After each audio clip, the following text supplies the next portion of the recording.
Hello there, and welcome to another unboxing. We do these on every new set release. We open just one box, take a look at it. Now, the buy box promo this time was awesome. Thalia, Heretic Cathar. And I love when they give us these promos that really have a really fantastic chance of seeing play. I love it when they're really, they're rewarding you for going big. Buying a box is a big thing. And so I like getting some extra value, some recognition that we're spending a lot of money to help out Wizards / get some Magic product. Okay, let's get this open.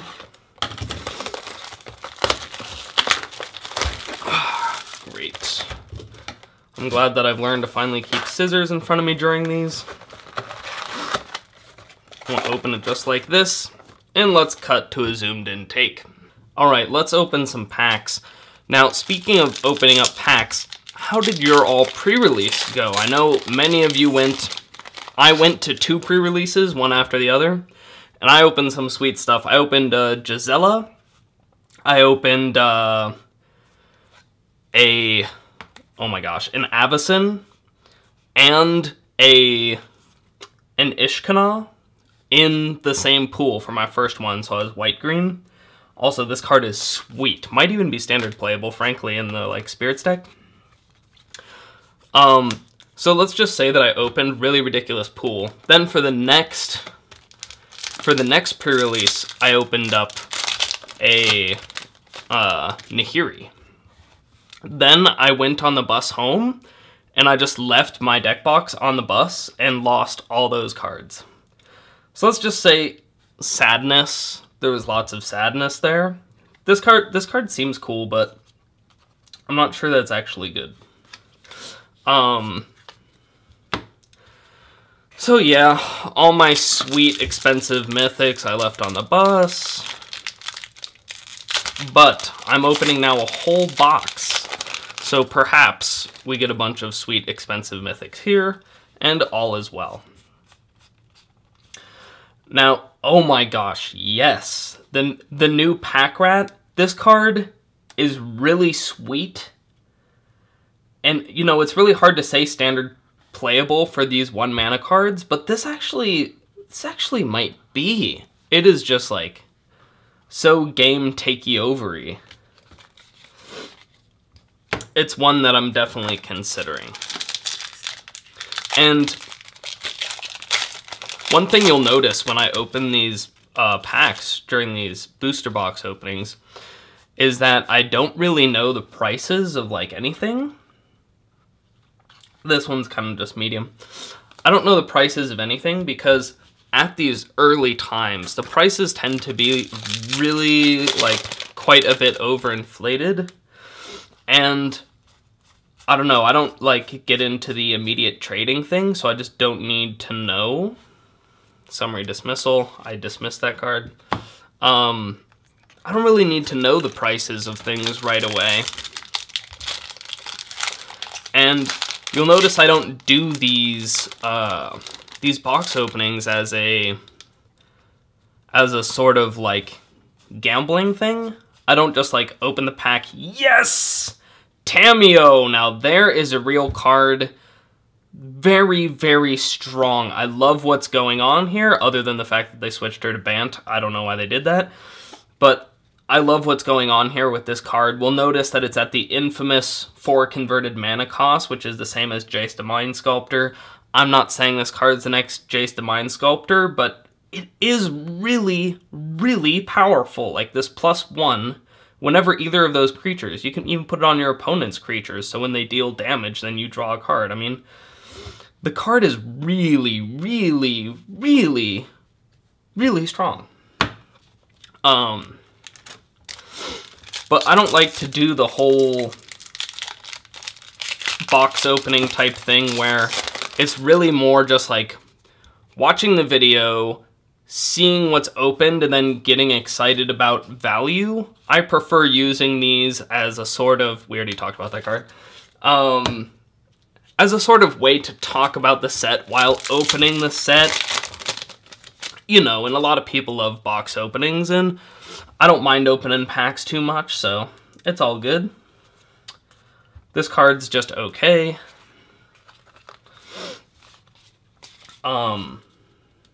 But yeah, I like talking about this set and about pre-release and all that sort of thing instead.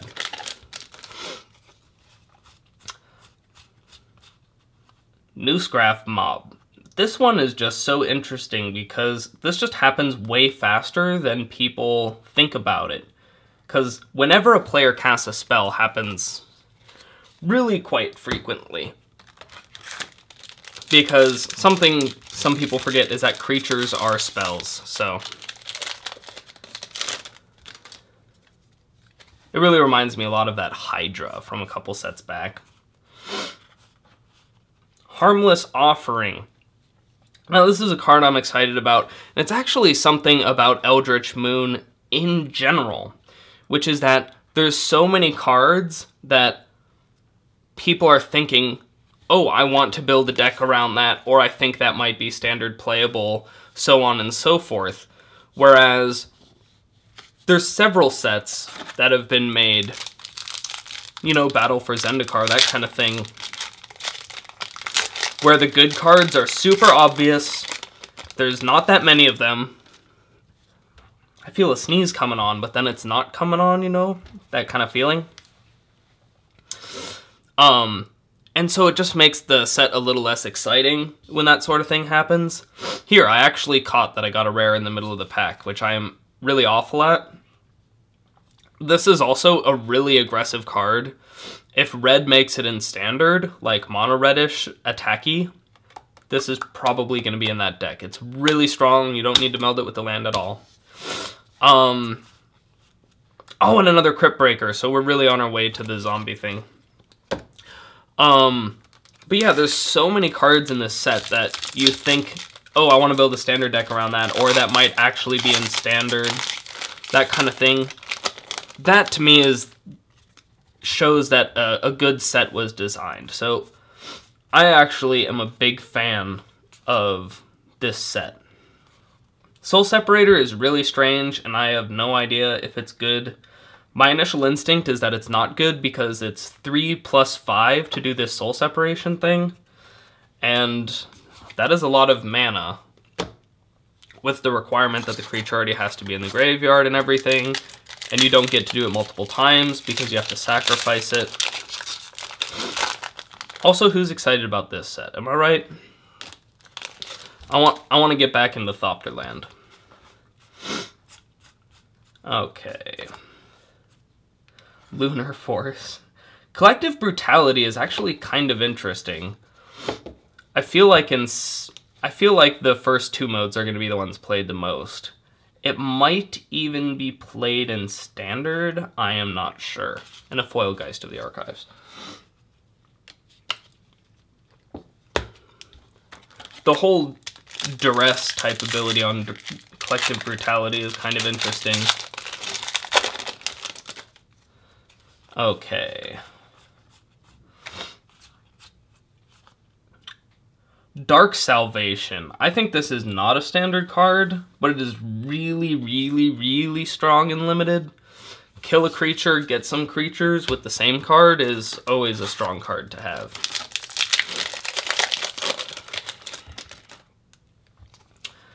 Okie doke, let's take a peek.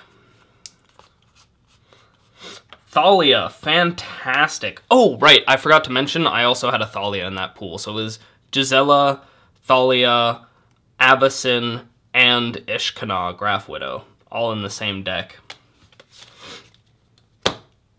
I got to the final table of people who had only one during the day, and then I did lots of mulliganing and mana flooding and lost, and of course I was playing against a good deck because he was there at the end. Stitcher's Graph, I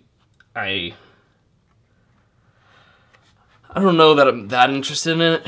Of course, the idea is just like put it on tokens and then be willing to toss out the tokens to do more damage, and the pay and equip cost is really low.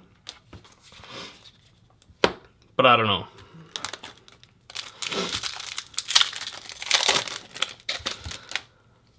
So yeah, I'm sure my opponent's deck was good at the pre-release, but didn't really get to see how it turned out. This one's actually really interesting. It's good when you're, like, aggro against control in a sense, because, I mean, it's not even that amazing, though. Or actually maybe control against aggro. You wait until they have no cards in hand, and then you do this so they don't get the card anyway. I don't know about that card. It reminds me a lot of Loot House. Except the symmetry of it, to have both players do it, makes me wonder where it belongs.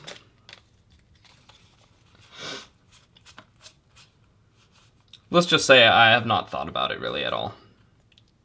This card is pretty sweet. Sanctifier of Souls, really, really strong and limited. I'm not sure if it'll make it in Constructed. I'm going to go out on a limb and say no, though. Here's a Liliana emblem, so I assume that means that we're opening a Liliana to go along with our Tamiyo.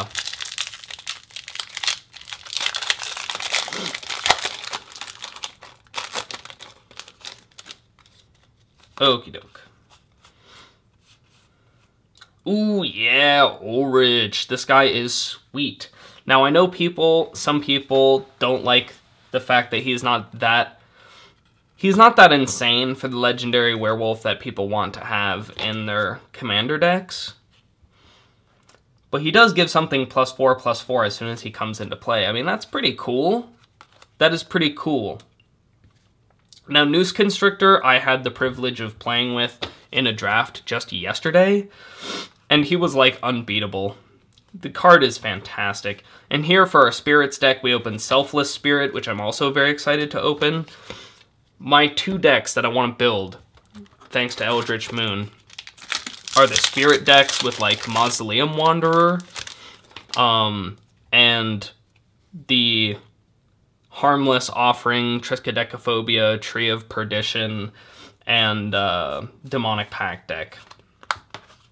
Because that deck seems really funny. Speaking of Mausoleum Wanderer, there we go, another step towards that deck. Historically, decks that have like 2 kill combos in them have been really strong. Especially when they fight on 2 different axes. Now, the problem with the Harmless Offering, Triskaidekaphobia, Tree of Perdition, Demonic Pact deck is that both combos have an enchantment in them, so your opponent only has to have enchantment removal in order to fight through either combo. So it makes it a little less strong. I'm sure that's something that they thought about, and that's why it is as it is. Here's another Sanitarium, so now we really are hoping that it gets there in a deck somewhere. But I still want to make that deck. Let's see what we get here. Extricator of Sin and Assembled Alphas, which is actually like even stronger than I thought it was. I stopped reading here, kind of, for some reason, but also it deals 3 damage to the creature's controller whenever it becomes blocked or blocks. That is... It's just practically impossible to tangle with that. Also, I opened that in my pool that had Nahiri in it, so... Let's just say I opened some really good pre-release pools for me to then leave on the bus. Ishkana! Here he is. Really, really strong. He reminds me a lot of Hornet Queen. You know, you put it down, you get a bunch of Hornets. But, of course, Hornets with Death Touch are probably stronger than Green Spiders with Reach. Flying and Death Touch. And that was unconditional. Whereas at Ishkana, you have to have your Delirium going on.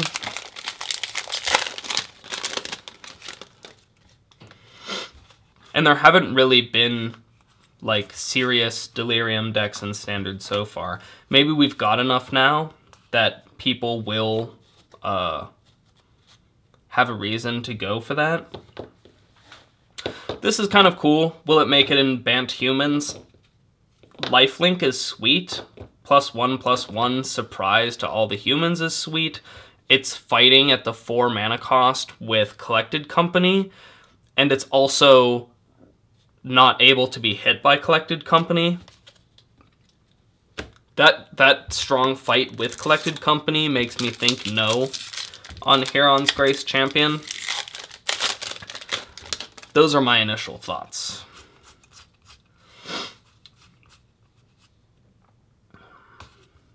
Wharf Infiltrator. So I actually really love this card, and it is super strong because it's basically Looter Il Core, except with Skulk instead of Shadow, and you get to make 3/2s if necessary. That's a really strong ability. I can't say for sure. It's one of those cards that's pushing what it does so much that it could indeed make a constructed splash. Even just because it's a looter. We've all seen how strong looters are just with Jace in recent times. If the Wolf deck ever makes it in Standard, this guy's probably a part of it. Spirit of the Hunt.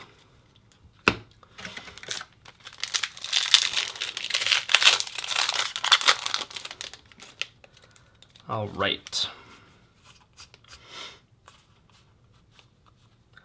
Another Sanctifier of Souls. He had his time in the sun. Let's see if we can get a new rare.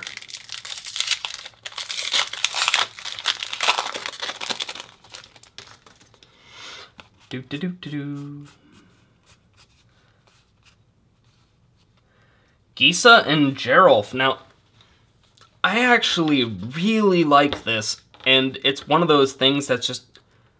It's one of the reasons to play zombies in Standard. It's like...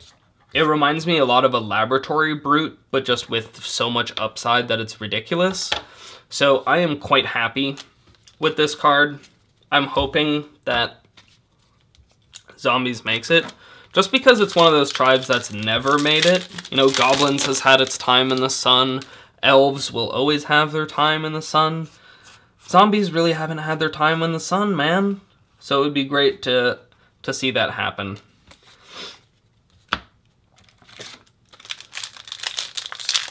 And Gisa and Geralf are probably one of the ways that it will happen.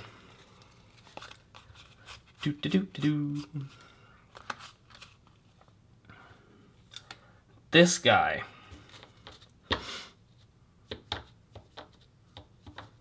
I'll admit, this one's just so strange that I have no way of telling you what I really think about it. Got a foil island. Of course, foil lands were a lot more exciting before they reprinted all of the full art lands in Battle for Zendikar. And now everyone's just playing those in all their decks. Let's see what we get here. Identity Thief, a very strange card.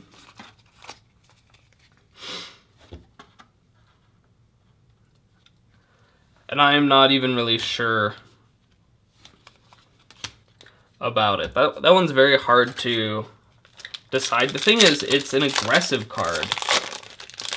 I'm going to go ahead and say it's not going to see play, though. That's my guess.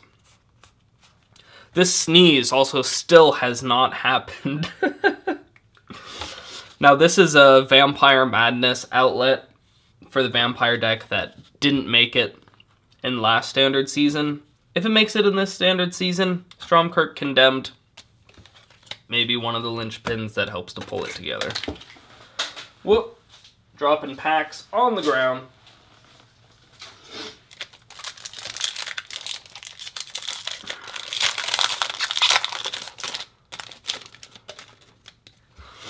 Okie doke.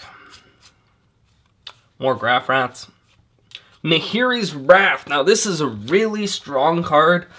I'm saying really, really strong card. I'm thinking constructed playable. I expect it. See, I don't know what the price of anything is. But I expect it to be, you know, that's not a bulk mythic. Also, if you put this in a dredge deck in, like, Modern, I'm just saying, you get things in the graveyard, you blow up their stuff. That's pretty cool. I can see people wanting to do that. I'm not sure if it's good enough for Modern or not, but it is certainly a possibility. Let's see what we get here. Bloodhall Priest. This whole not having anything in hand is tough.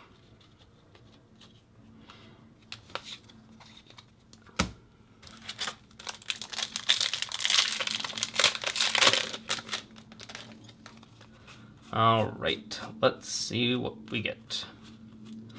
Permeating Mass, I do not want to play with or against. I don't want to just play against and with a bunch of 1/3s. Here's our last pack. Our very last pack. And let's see what we get.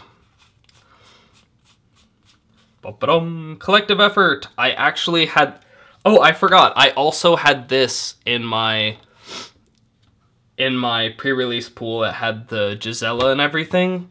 That pool was just insane. The white was just so strong. But yeah, in Limited, I feel this is amazing because you get to destroy things, so you can just hold this for a while until they play something big. Destroy Target Enchantment is actually really good in Limited because there's so many removal spells that are enchantments, and just pumping your team all by +1/+1 is really sweet.